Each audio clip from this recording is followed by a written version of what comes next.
So hello and नमस्ते everyone. दो videos जो हैं वो कॉपरेटिव लर्निंग की आ चुकी हैं एंड बुक के साथ साथ मैंने देखा भी है कि कितने चैप्टर्स हमारे बाकी हैं। तो 3 चैप्टर्स इसके बाद बाकी रह जाएंगे। एक तो concept of ICT and digital marketing, तो इजी रहेगा, मुश्किल नहीं है। अब जो मुश्किल चीज़ें थी वो हो चुकी हैं। डिजिटल मार्केटिंग वगैरह, डिजिटल लर्निंग वगैरह आप देख ही रहे हो, जैसे अब आप भी पढ़ रहे हो, so that is also digital learning. फिर इसके बाद e learning and virtual classroom, for example this is also like a virtual classroom, है ना। एंड टेक्नोलॉजी इंटीग्रेशन, तो ये 3 चैप्टर्स आपके रह जाएंगे, जिसको मेरी कोशिश पूरी है कि मैं डेली ये नोट्स बना रही हूँ। और ये आप आज नहीं तो कल सुबह आपके साथ पूरा ये जो कॉपरेटिव लर्निंग का जो पीडीएफ है वो शेयर कर दिया जाएगा। इससे पहले टीचिंग लर्निंग मटेरियल का शेयर कर दिया गया है। बाकी 3 लगातार बनते रहेंगे तो वो शेयर होते रहेंगे। इसके बाद रह जाएगा एक तो communication skills and teaching models, तो इसका पीडीएफ अपना पूरा रेडी हो जाएगा। फिर पेडागोजी एंड आईसीटी का एक कंबाइंड जो पीडीएफ है वो भी आपके साथ शेयर कर दिया जाएगा। फिर साइकोलॉजी मैंने आपको पढ़ा दी है, उसके जैसे जैसे नोट्स आपके बनते चले जाएंगे तो वो भी मैं शेयर करती चली जाऊंगी। एंड जब बुक बन जाएगी तो जैसे एजुकेशन मैनेजमेंट के आपको नोट्स प्रोवाइड किए गए तो वो भी हम प्रोवाइड कर देंगे, क्योंकि उसमें थोड़ा सा जो वर्क है वो दूसरे से कराना पड़ता है, तो उसमें थोड़ा पेमेंट इन्वॉल्व हो जाता है। लेकिन इसके अंदर और बहुत कम पेमेंट हमने लिया उसका भी, एजुकेशन मैनेजमेंट का भी। और उसके अंदर भी, एजुकेशन मैनेजमेंट के अंदर भी, जिसको भी मैंने पीडीएफ शेयर किए हैं, बहुत बच्चों को हमने पीडीएफ्स दिए हैं। और मैंने हर एक मैसेज में लिखा है कि अगर कोई अपडेट होगा we will inform you and trust me we will inform you. अगर कुछ भी ऐसा होगा, क्योंकि कुछ भी सजेशंस वगैरह आते हैं, तो प्रॉपर मैंने नोटबुक बनाई हुई है। और आईसीटी कराने के बाद हम एजुकेशन मैनेजमेंट जो है उसके भी मैराथॉन्स लेकर आएंगे, ठीक है। कोशिश उसकी यही रहेगी कि मैराथन लेकर आएँ and I will try my best. चलिए अब देख लेते हैं कॉपरेटिव स्क्रिप्टिंग, ठीक है। ये आज का टॉपिक है, लास्ट टॉपिक है, और इसके बाद आपका ये जो चैप्टर है वो खत्म हो जाएगा। सो देखिए, now it is very easy basically. यहाँ पे कल हमने कॉपरेटिव लर्निंग की स्ट्रैटेजीज पढ़ी थी। कॉपरेटिव स्क्रिप्टिंग जो है वो किसने दिया है? डेंसरू इट एल ने दिया है। हो सकता है प्रोनाउंसिएशन गलत हो, बट आप उसके लिए माफ़ करिएगा, क्योंकि ब्रिटिश प्रोनाउंसिएशन अलग होती है, इंडियन अलग होती है, ठीक है, अमेरिकन अलग होती है। तो अब पता नहीं ये कहाँ मतलब इसको कैसे प्रोनाउंस करना है, बट आपको थोड़ा नाम ध्यान रखना है, डेंसरे, ठीक है। तो इस तरीके से आप ध्यान रख सकते हैं, एट एल, ठीक है। ये इन्होंने कब इंट्रोड्यूस किया? 1978 में ये इंट्रोड्यूस किया। कब किया? 1978 में इन्होंने इंट्रोड्यूस किया। इन्होंने क्या कहा कि अंडरस्टैंड कीजिए आप चीज़ों को और कम्युनिकेट करिए। बेसिकली जो प्रोसेस लिखी हुई है वही है कि बच्चे जो हैं वो पेयर्स में वर्क करेंगे। एंड पेयर्स में मीन्स जैसे आप क्लास में गए, आपने बच्चों को बोला कि है ना बेटा आपका एक ग्रुप है, आपका एक ग्रुप है, आपने पेयर बना दिया। अब एक जो बच्चा है वो दूसरे को समझाएगा, एक्सप्लेन करेगा, दूसरा उसको सुनेगा और अपने क्वेश्चंस पूछेगा, ठीक है। जैसे फॉर एग्जांपल अभी तो आप नहीं है ना मेरे सामने, लेकिन क्लास में जब हम कुछ चीज़ समझाते हैं तो बच्चे हमसे क्वेश्चंस पुट अप करते हैं। तो यही है कि आप 2 बच्चे हैं, आपने एक बच्चे ने कुछ समझाया, दूसरे बच्चे ने सुना और फिर उसके ऊपर क्वेश्चन पूछे, other listen and question. So this is basically first, that is इसका जो नाम है ऑरिजिन एंड डेवलपमेंट के बाद, हाँ, इसका बस प्रोसेस ही है, फिर इसके बाद सीधा लर्निंग टुगेदर ही आ जाएगा। ये जो शॉर्ट समरी है ये कल वाले टॉपिक की है, ठीक है। तो थोड़ा सा इसको हम आगे बढ़ जाते हैं। हाँ, यहां से एक बार दोबारा से देख लेते हैं, ठीक है। सो कॉपरेटिव स्क्रिप्टिंग का क्या मतलब है? कि कॉपरेटिव स्क्रिप्टिंग का मतलब यही है कि पीयर टीचिंग स्ट्रैटेजी है, यानी कि टीचर को ये कोशिश करनी है कि बच्चे आपस में ही सीख जाएं। मतलब यहाँ पे हम एक तरीके से बोल सकते हैं, ये डिसएडवांटेज के अंदर भी आएगा कि जो टीचर है वो अपने आप को पीछे मतलब बैकफुट पे रख के बच्चों को बोलता है कि आप सीखो, आप सीखो। सो स्टूडेंट्स जो हैं वो पेयर्स में वर्क करेंगे एंड पीयर टीचिंग स्ट्रैटेजी है कि बच्चे ही एक दूसरे को पढ़ा दें। एक्सप्लेनर कंटेंट एक्सप्लेन करेगा, जो सुनने वाला है वो सुनेगा, है ना। ये थोड़े से आपको ईयर वगैरह भी दिखाई दे रहे होंगे, थोड़ा सा इसको मैं बड़ा कर देती हूँ। हाँ, अब आपको शायद और अच्छा दिखाई दे रहा होगा, देखो।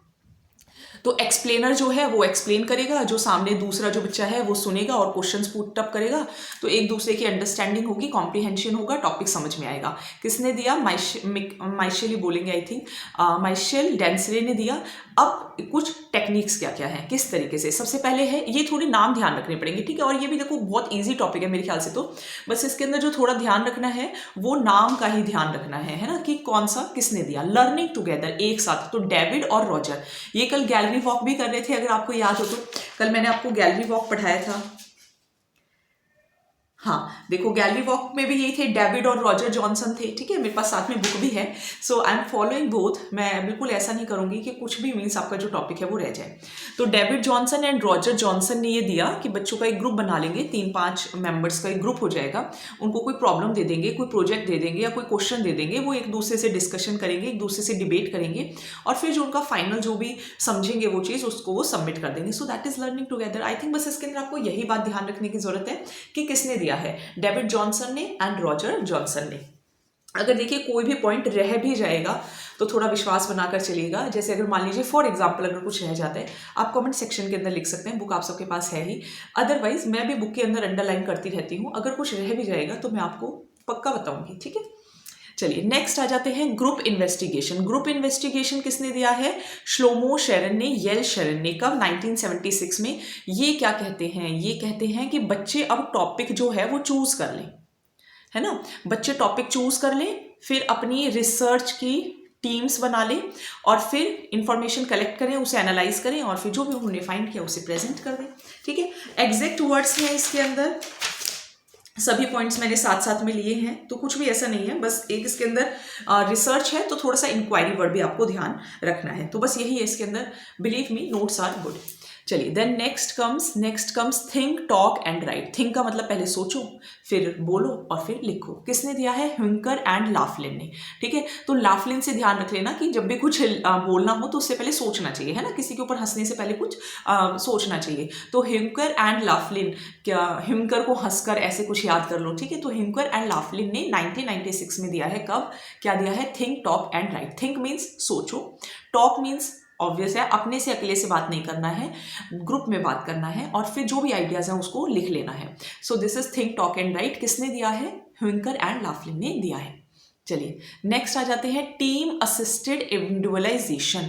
ये किसने दिया है, रॉबर्ट स्लेविन ने दिया है। ये क्या कहते हैं कि मतलब लेवल जांचने से पहले आप एक छोटा सा टेस्ट रखें, फिर बच्चे जो है वो टीम में काम करेंगे, टीम में काम करेंगे। अगेन जैसे धीरे धीरे वो मास्टरी होते चले जाएंगे तो उनको प्रोग्रेस मिलती चले जाएंगे, मतलब टीम में आपको काम करना है, ठीक है। तो ये भी आपका हो गया है टीम असिस्टेड। हाँ बस इतना ही है बुक के अंदर भी। ईयर जो है, ईयर मैं साथ में बता देती हूँ, 1984, ठीक है। ये मैं यहाँ पे भी ऐड कर दूंगी 1984, ठीक है। जो भी पॉइंट रह जाएगा, इसीलिए मैं बुक साथ में लेकर बैठी हूँ 1984 के अंदर, ठीक है। चलिए नेक्स्ट पर आ जाते हैं complex instruction. Complex instruction Elizabeth Cohen ने दिया है।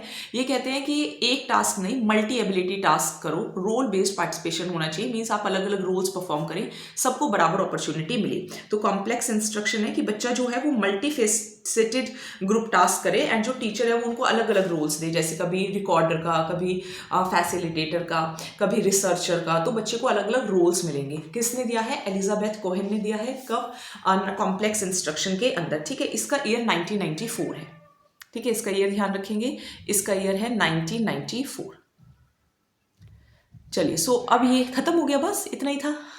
अब टीचर्स का क्या रोल है कोऑपरेटिव लर्निंग के अंदर, तो देखिए एज अ टीचर जब आप क्लास के अंदर जाएंगे तो आपका क्या काम है, आपका काम क्या है, आपका काम यही है कि बच्चों के ग्रुप्स वगैरह बनवाइए एंड लेट देम लर्न। ये डिसएडवांटेज भी है दैट कि आप नहीं पढ़ाएंगे बच्चों को, आप बोल रहे हैं कि आप अपने आप पढ़िए।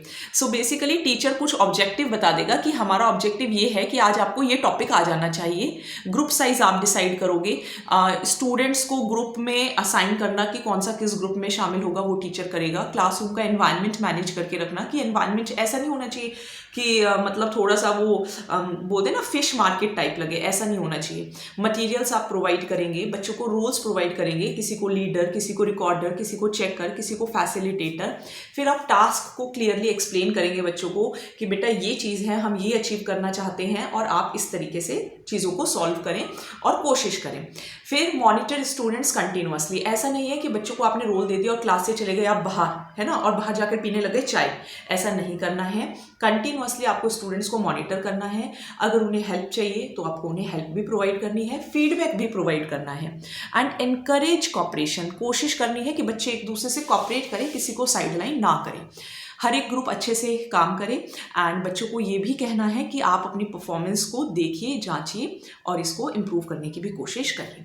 फ़ायदे भी इसके यही होंगे, है ना। फ़ायदे क्या होंगे, लर्निंग बेनिफिट्स क्या होंगे, बच्चे एक तो सीख जाएंगे, उनके एकेडमिक अचीवमेंट होगा, उनके सोचने की क्षमता बढ़ेगी, मोर टाइम टास्क को मिलेगा, रिटेंशन, जब कोई चीज़ बच्चा खुद सीखेगा तो ऑब्वियसली वो उसको लंबे समय तक याद भी रहेगा, मोटिवेटेड रहेंगे बच्चे, सेटिस्फेक्शन बच्चों को बहुत ज़्यादा मिलेगी, क्योंकि जब बच्चे कोई भी चीज़ सीख जाते हैं तो वो सेटिस्फाइड फील करते हैं। सोशल डेवलपमेंट, क्योंकि फ्रेंड्स के साथ पढ़ रहे हैं, सीख रहे हैं, तो एक तो डिसरप्टिव बिहेवियर कम होगा, दूसरों को डिस्टर्ब करने वाला, रिलेशनशिप्स आपस में अच्छे स्ट्रांग बनेंगे, सेल्फ एस्टीम भी होगा कि हाँ मेरे को भी कुछ नॉलेज है और ग्रुप के अंदर मैंने भी कुछ योगदान दिया है, सोशल स्किल्स डेवलप होंगी, स्कूल के प्रति भी बच्चे का जो एटीट्यूड है वो अच्छा होगा, पॉजिटिव होगा, कम्युनिकेशन स्किल्स भी बेटर होंगी, बच्चे आइडिया शेयर करेंगे, एक दूसरे के व्यू पॉइंट्स को समझेंगे एंड ओरल कम्युनिकेशन भी हो पाएगा and obviously we are also telling them to write, so written communication भी उनका बच्चों का अच्छा होगा। So this was the topic. थोड़े लिमिटेशंस और गिवन हैं तो वो भी हम एक बार देख लेते हैं।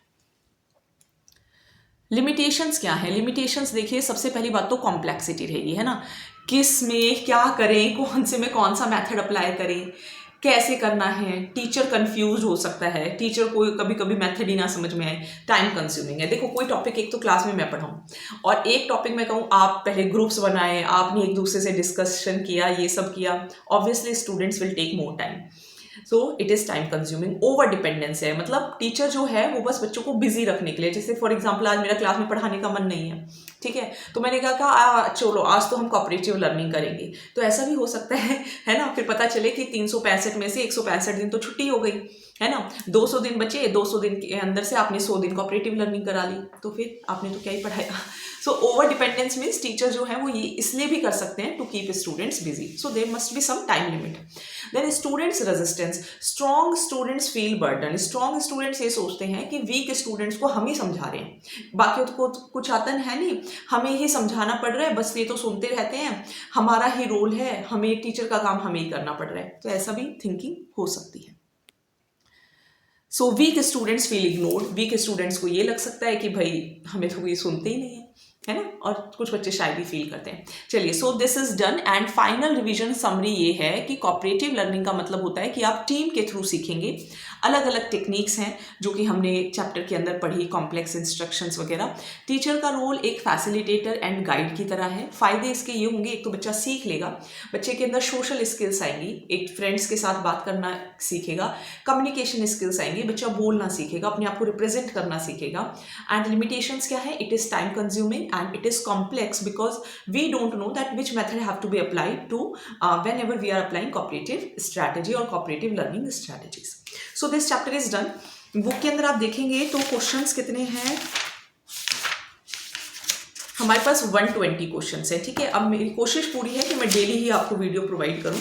सो 3 चैप्टर्स बाकी हैं। एजुकेशन मैनेजमेंट के मैराथन्स चाहिए तो आप कमेंट सेक्शन के अंदर ज़रूर लिखेंगे, ठीक है, so that I can also make some plans and all. चलिए, थैंक यू।